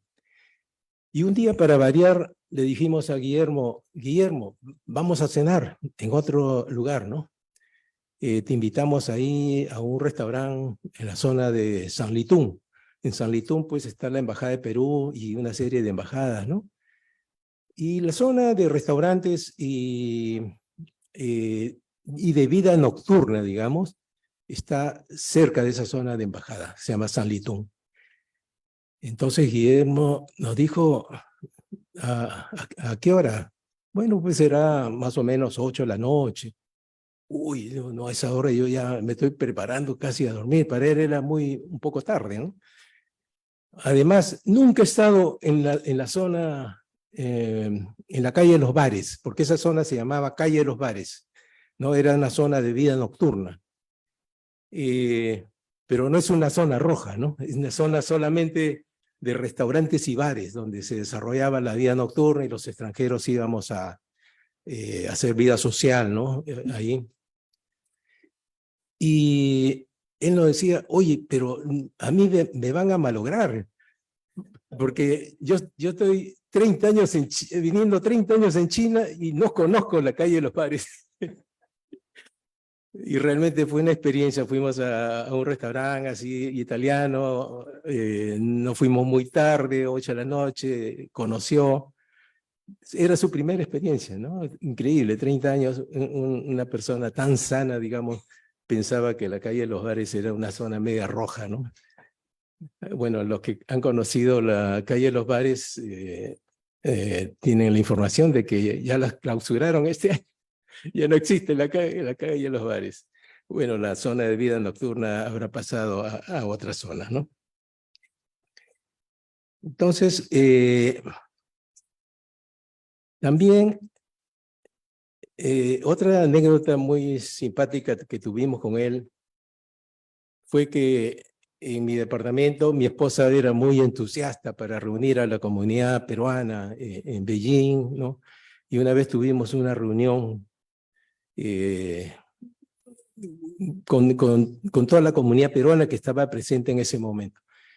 Nos quedamos hasta tarde y Guillermo ya era una de las últimas personas que se iban, y el compromiso era que nosotros teníamos que llevarlo a la universidad, que era más o menos un camino de más de 1 hora de viaje, ¿no?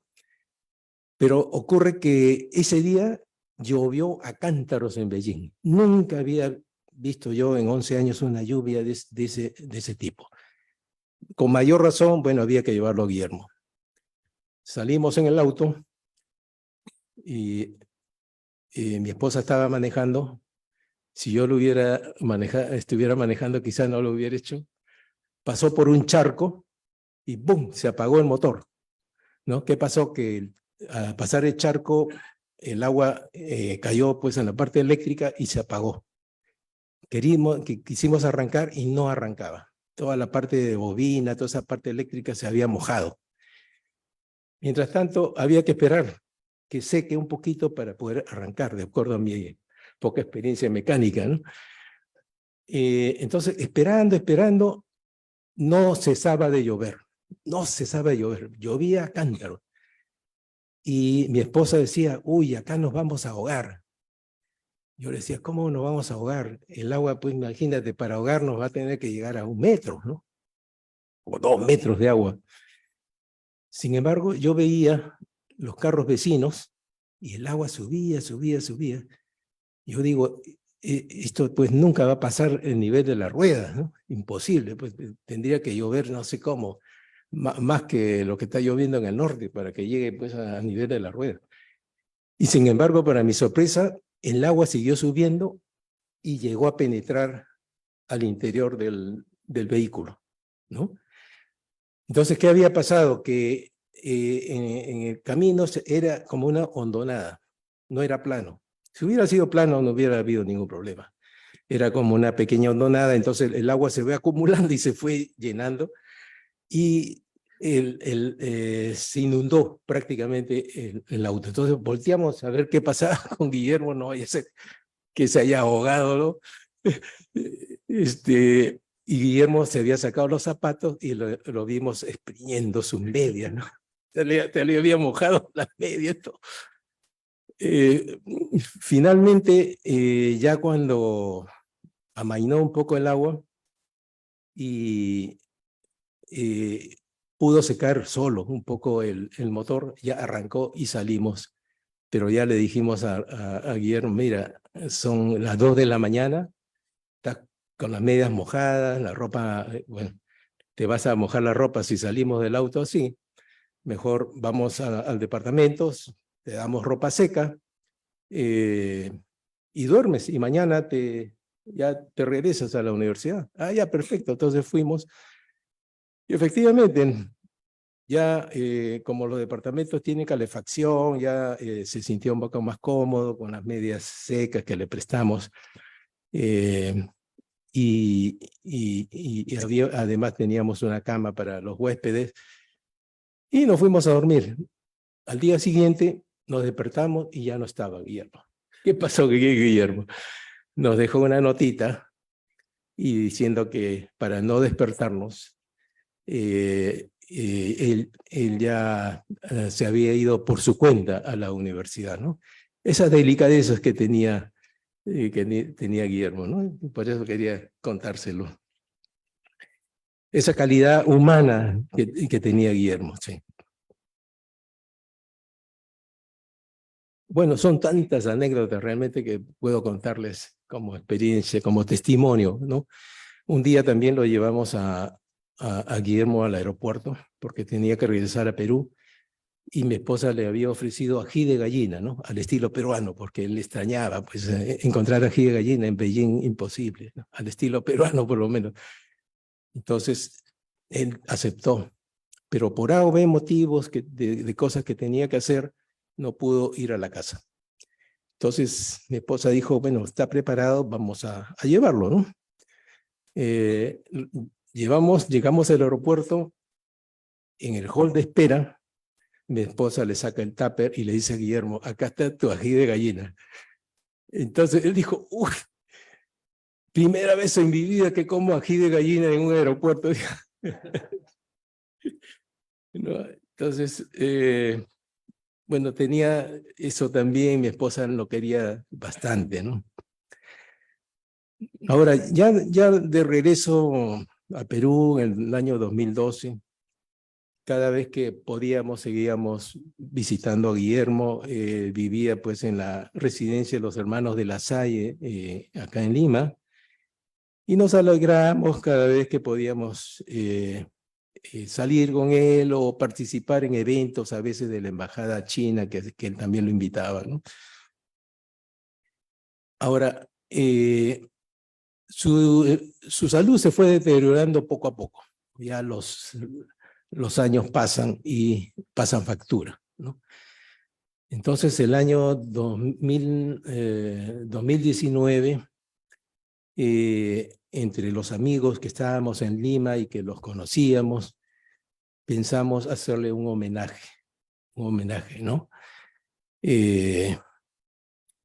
Porque no se había hecho, digamos, a la comunidad una especie de reconocimiento, un homenaje a toda su labor, a su persona, etc. Y fue agosto de 2019, felizmente, porque si hubiera sido el siguiente año no hubiera sido posible hacerle ese homenaje por la pandemia, ¿no?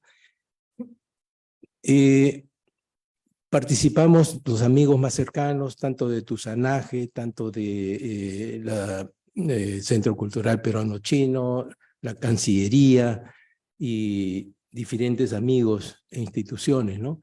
Entre los cuales, por ejemplo, se encontraba el ex embajador del Perú en China, el ingeniero Luis Chang, estaba el consejero cultural de la embajada china en ese momento, que se llamaba John He. Estaba el doctor John Mota, que fue exministro de Salud. Estaban los presidentes del Centro Cultural Peruano-Chino, que tenemos a uno de los presidentes de esa época, Silvio Maclón. Y también de parte de la Cancillería estaba en ese momento el cónsul peruano en la ciudad de Cantón, que es Luis Gamarra.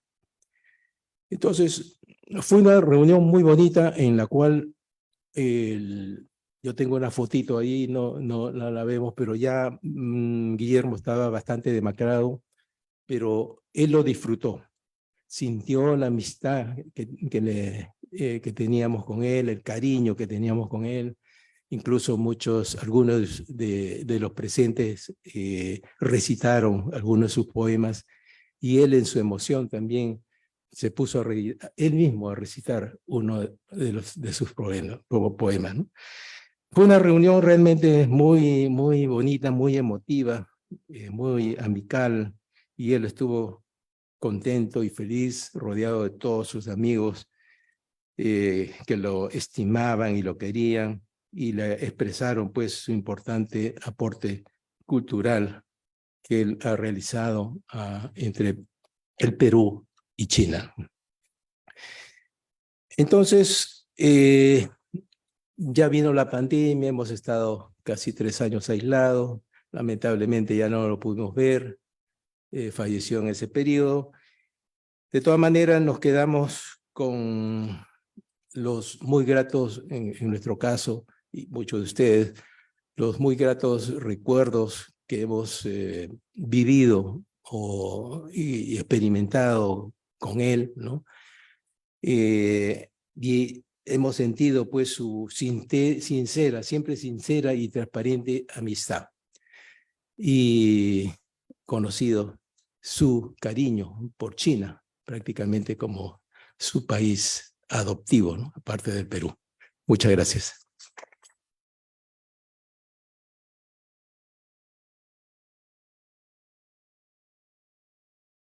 A continuación, tendremos el testimonio del señor Rubén Tan.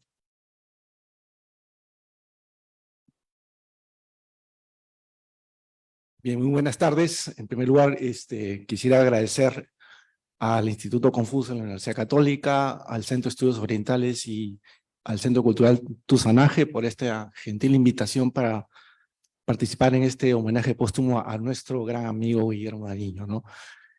Muchos se dice que el que habla último ya tiene poco que decir, ¿no? Pero en realidad lo que hemos escuchado es que hay muchísimo que decir respecto a Guillermo, ¿no? Es inagotable las anécdotas, las historias, la obra de Guillermo, que pasarían horas y horas para hablar de la gran calidad humana y académica, por supuesto, de Guillermo. Yo recuerdo haber conocido a Guillermo por varias vías. Una es a través de que de tanto en tanto Guillermo asistía a la misa de la comunidad china en el Colegio Juan 23, ¿no? Y el padre conocemos coloquialmente como el padre Pachi, ¿no? Padre Adriano Tomás, y decía: tenemos aquí al hermano Guillermo que acaba de regresar de China. Caramba, un señor mayor, de aspecto occidental, italiano, ¿cierto? Que acaba de regresar de China. Y digo, ¿y quién es este señor que ha venido de China? ¿No? Es una primera aproximación de que poco a poco conocí digamos, el interés que tenía Guillermo respecto a este llamado país del centro, ¿no? Otra vía es a través de las publicaciones que iba haciendo, creo, en ese entonces la Asociación Peruano-China APC, respecto a unas conferencias que hacía Guillermo, ¿no? Y que eran abiertas para la comunidad, ¿no? Yo no asistía a ninguna, lo recuerdo, ¿no? Porque yo, no sé, no estaba muy interesado todavía en esos temas o simplemente no tomaba mucha atención. Pero ya desde esa época, muchos años, se veía la intervención y la participación de Guillermo en el tema de China. Y otros a través de sus libros, ¿no? Que Patricia en su primera intervención ha hecho de la manera magnífica toda la obra de Guillermo, ¿no? Yo les he traído y Patricia lo puso, el famoso libro Desde China, un país fascinante y misterioso, ¿no? Yo tuve la suerte de tener la primera versión del año 90, la famosa editorial La Brusa, ¿no? Y como cualquier estudiante que tiene poco dinero en los bolsillos, ¿no? Y un día pasando por donde ahora ya no existe, los famosos libreros de Grau, pasé y miré, ¿qué es este libro? De Guillermo Daniño, un país fascinante, era el famoso libro negro, ¿verdad? Y lo compré, ¿no? Con los años, este libro lo perdí, no lo perdí, mejor dicho, se lo regalé a una amiga porque le pareció fascinante, ¿no? Y esa lectura, ya tuve que comprarlo de nuevo, pero nunca volví a comprar la versión antigua del año 90, sino un día iré por ahí los famosos antiguos libreros para volverlo a comprar, ¿no? Porque marcó un poco, ya mi interés un poco sobre la visión que tenía Guillermo vivencial, experimental de lo que era China. Haber estado ahí. Ese libro me marcó, ¿no? Y por eso lo volví a comprar cuando estuve en una feria de libro, creo que fue en la feria de libro aquí en Jesús María, ¿sí? Por eso ese libro lo tengo con mucho recuerdo porque marcó un poco mi interés respecto a lo que es la obra de Guillermo, ¿no? Me han pedido un poquito hablar sobre el rol educativo, del rol de educador de Guillermo. Y por supuesto que él fue no solamente un educador, sino un maestro, ¿no? Que es el grado más excelso que uno puede decir de una persona. No solamente como transmisor de conocimiento, sino como transmisor de valores. Y eso yo lo recuerdo en las sucesivas, digamos, etapas en las cuales yo conocí a Guillermo. Descubrí, como ustedes han escuchado en todos los testimonios, digamos, ese don de gentes que tenía Guillermo, esa forma de poder, digamos, tener la posibilidad de transmitir de alguna manera ese conocimiento sin ningún interés ulterior, simplemente por transmitir y formar personas. Y por supuesto, obviamente que he preguntado a sus antiguos amigos, sus antiguos alumnos del Colegio La Salle, que me han enviado muchos mensajes, diciendo que Guillermo fue un gran educador, ¿no?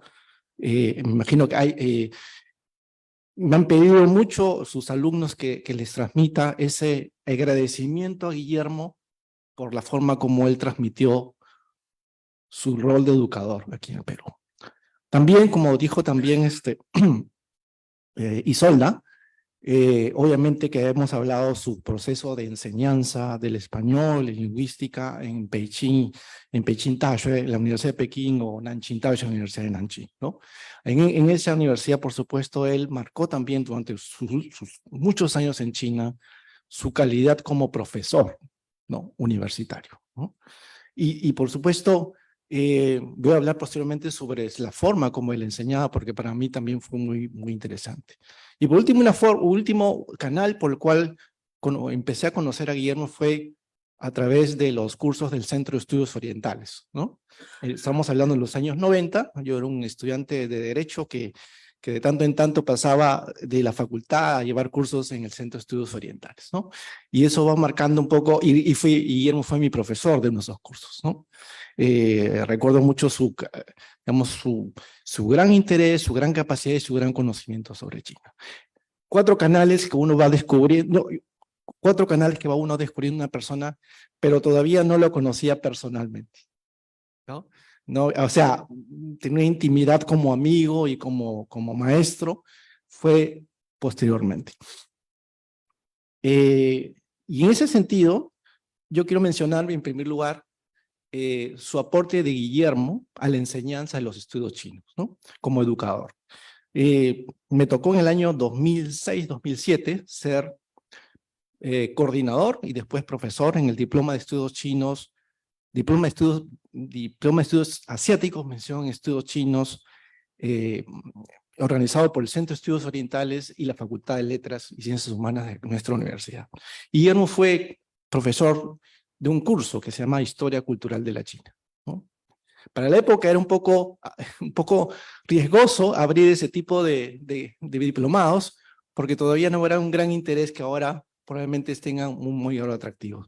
Sin embargo, hablando con Guillermo, digamos, él se sintió muy atraído por el proyecto, participó en la preparación del curso y por supuesto yo disfruté gratis de sus clases estando atrás al fondo de la clase, ¿no? Y Bruno, que está aquí, me alegro mucho ver a Bruno aquí, que fue uno de sus alumnos en ese diploma, me imagino que lo recuerda muy bien, ¿no? Y ahí descubrí un poco también la capacidad didáctica de Guillermo.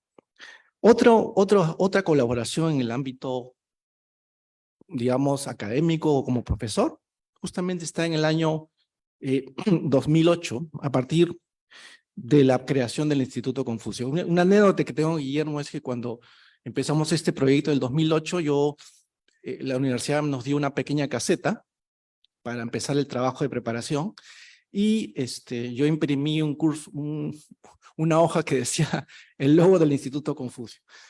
Y Guillermo pasó por esa caseta y dijo, por fin tenemos nuestro instituto.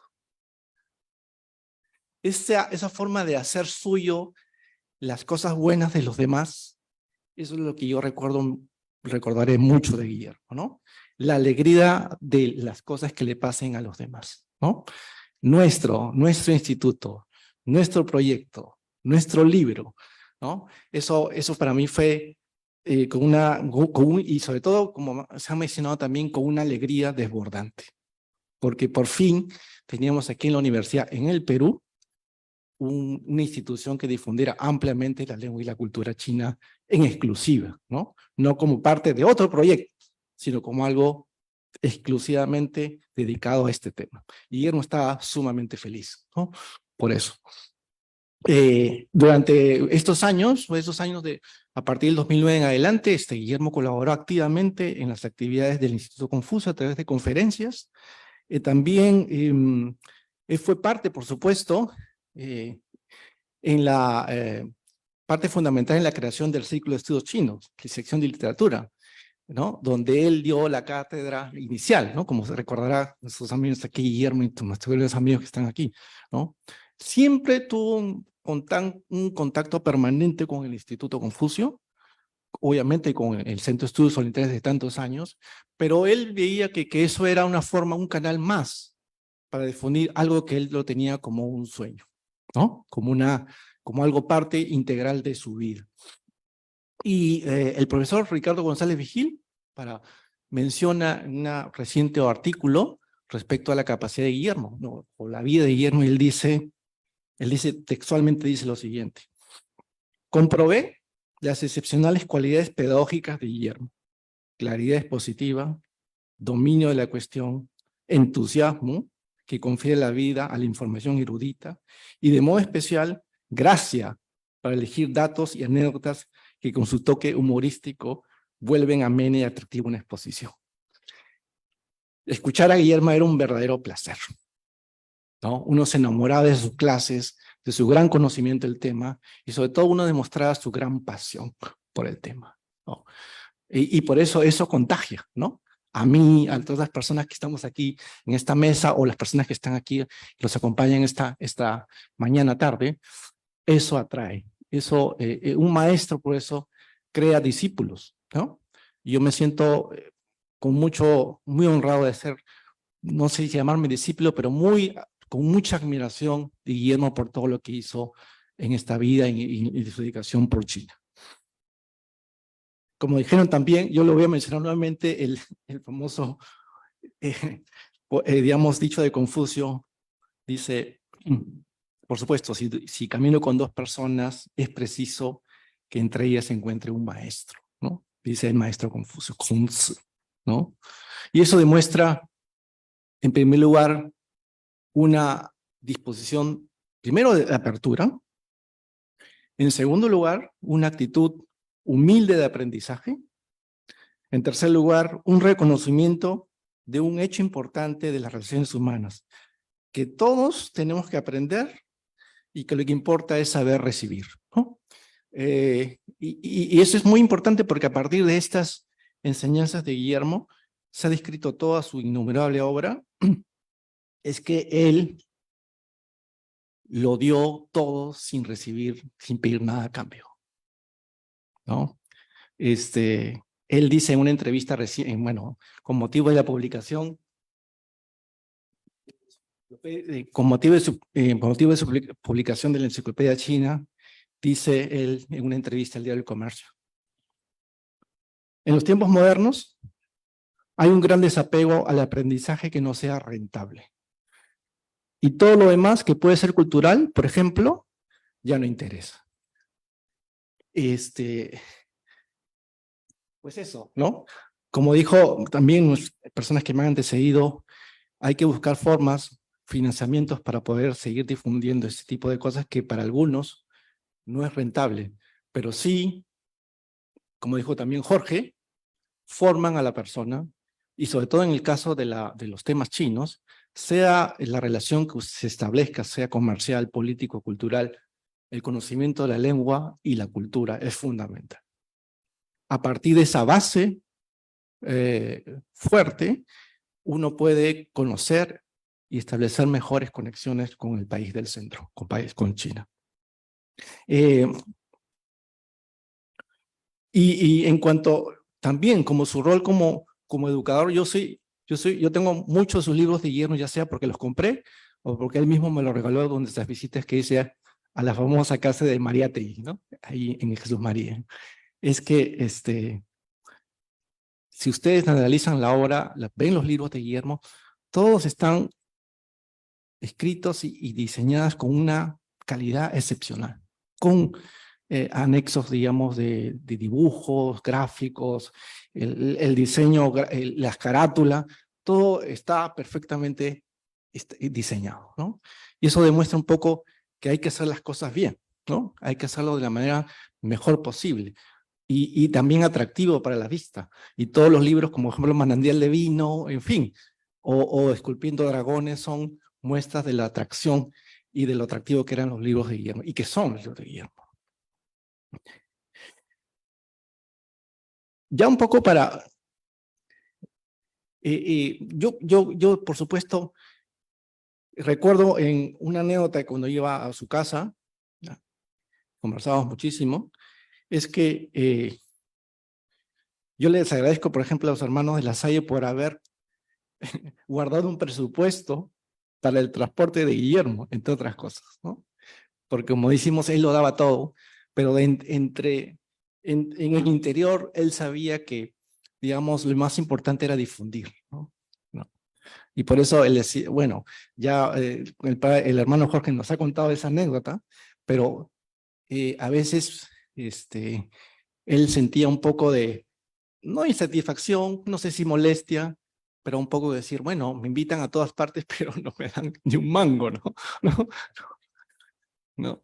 Pero los hermanos de La Salle, de manera generosa, porque sabían que esa era su misión, ¿sí? Esa era su misión, ¿no? Él decía que era un mal religioso, que no era bueno, pero bueno, él sí lo era, ¿sí? Entonces, por eso esa anécdota me llamó mucho la atención porque el agradecimiento nuevamente a la congregación porque pudieron conocer a Guillermo en tantos lugares, en tantos espacios de difusión cultural. Dice Guillermo, la vida me ha enseñado primero que hay que darle sentido. Es decir, definir cuál es la razón por la cual has nacido. Y como yo tengo fe, creo que Dios soñó para mí algo que ni si me hubiera ocurrido pensar. 2 puntos, China. Pero para eso me tenía que probar. Hay un proverbio chino que dice, si el cielo quiere castigar a alguien de manera dura, primero lo premia para ver cómo actúa cuando está feliz. Y si el cielo ha destinado a alguien algo muy hermoso, primero lo prueba para ver cómo se comporta en ese momento. O sea, tenía clarísimo lo que Dios le había dado como misión a Guillermo en esta vida. Finalmente yo quisiera concluir con 2 cosas que he escuchado también aquí. Estoy muy de acuerdo con la formación de esta cátedra Guillermo Dañino. Sería interesante a nivel de la universidad trabajar ese tema porque debería realce un poco al recuerdo, a la trascendencia de Guillermo en los estudios sinológicos en el Perú y en América Latina. En segundo lugar, muchas personas me preguntaban, ¿y dónde puedo comprar los libros de Guillermo? Y les decía, ya no hay, ¿no? Entonces, lo ideal sería ver la forma de cómo volver a publicarlos, ¿no? Y volver formas, y lamentablemente en esos tiempos, los 90, quizás no eran las formas de marketing de libros que existe ahora, pero ahora existen los ebooks, etcétera, ¿cierto? ¿No? Sería una forma también de rendir homenaje y que más personas, ¿no?, conozcan de manera mucho más amplia la obra de Guillermo, lo que escribió. Pero está también lo que dejó en vida y que no se pudo publicar, ¿no? Entonces, sería interesante conocer y le hago la petición a los hermanos de La Salle que podíamos ver aquellas publicaciones que no pudo publicar. Yo no lo pude traer. Guillermo, unas visitas a su casa, él me regaló un machot de un libro que dijo, ojalá que alguien lo pueda publicar, ¿no? Era sobre cuentos chinos, pero no se pudo. Pero él siempre era como se ha mencionado en su estilo didáctico, ordenado, ponía los libros que iba escribiendo, los imprimía y los ponía en su estante, ¿no? Entonces habría que ver y revisar no solamente los libros que publicó Guillermo, sino los libros que no pudo publicar y sería interesante publicarlos. Eso sería un gran homenaje a Guillermo por todo lo que hizo digamos, durante su paso aquí con nosotros. Y finalmente, yo creo que sería muy, muy importante que seguir de alguna manera, como dijo Isolda, seguir promocionando la mayor difusión de los estudios sinológicos en el Perú, la traducción de mayores autores chinos al español y viceversa, ¿no? Eso sería también un homenaje a Guillermo. ¿Por qué? Porque él durante tantos años publicó obras clásicas, autores tan renombrados al español y con una calidad de traducción impecable. Yo creo que sería también una forma también de alguna manera de seguir su obra y seguir formando nuevas generaciones de traductores, que no los hay, y hay muy pocos en el día, ¿no? Y finalmente concluyo con decir que para nosotros, en el rol de educador de Guillermo, marcó una época de muchas personas, en el cual me incluyo, y que también podría marcar a través de la lectura de sus libros la ruta de muchas personas que desean seguir, que desean seguir y perseverando en los estudios del país del centro, y que Guillermo los tuvo como rol fundamental y como dice, el ámbito vital de su vida aquí con nosotros. Guillermo, te queremos mucho, te recordamos por siempre y esperamos que me imagino que estás aquí con nosotros y te pedimos que siempre, digamos, desde tus mismas lecturas, de tus poemas, ilumines a más personas que quieran seguir interesadas en este fascinante mundo que es China. Muchas gracias.